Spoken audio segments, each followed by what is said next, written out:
کچھ دیر بعد گورکن نے جب اپنا ہاتھ قبر سے نکالا تو اس کے ہاتھ میں خربوزے کی طرح پکڑی ہوئی کھوپڑی دیکھ کر رضوان آصف بھی گھبرا گیا۔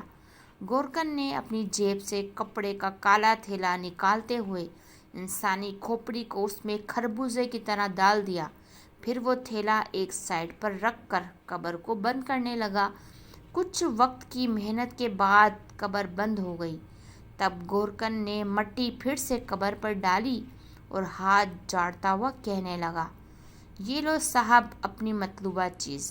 آصف اب اس تھیلے کو ہاتھ میں پکڑتے ہوئے بھی گھبرا رہا تھا، مگر حوصلہ کر کے اس نے تھیلا جیسے ہی پکڑا تو اس کو لگا جیسے اس کی اپنی زندہ سلامت کھوپڑی جو اس کے کاندھوں کے اوپر تھی، اس میں گرمی سی بھری ہوئی تھی۔ گرمی لگنے کا یہ سلسلہ جلدی ختم بھی ہو گیا، مگر ان دونوں کے دل اب بھی گھبراہٹ سی محسوس کر رہے تھے۔ گورکن کے مکان تک آنے پر اس نے اس کو باقی 500 روپے پکڑا دیے۔ بائیک اسٹارٹ کر کے کھوپڑی والا تھیلا موٹر سائیکل کی ایک سائیڈ پر لٹکایا۔ جب وہ رضوان کے گھر کے پاس آئے تو رضوان اتر گیا۔ تب آصف نے کھوپڑی رضوان کو پکڑا دی۔ پہلے تو رضوان ڈرتا رہا، مگر جب آصف نے اس سے کہا، تمہارے پاس لاک والی الماری ہے، تم اس کو الماری میں رکھ کر لاک لگا دینا، میری الماری کا لاک خراب ہے تو اس کو گھر کا کوئی بھی فرد دیکھ سکتا ہے۔ رضوان یہ وجہ سن کر کھوپڑی اپنے پاس رکھنے پر مان گیا۔ گھر کے اندر جا کر اس نے سب سے پہلا تھیلا الماری میں رکھ کر لاک لگایا۔ کھانا وغیرہ کھا کر ابھی وہ سونے ہی جا رہا تھا کہ اچانک اس کو زوردار چیخ کی آواز سنائی دی۔ وہ گھبرا کر اپنے کمرے سے باہر نکلا تو اس کے بڑے بھائی اپنے چھوٹے بیٹے کو زمین سے اٹھاتے ہوئے نظر آئے۔ جزاک اللہ۔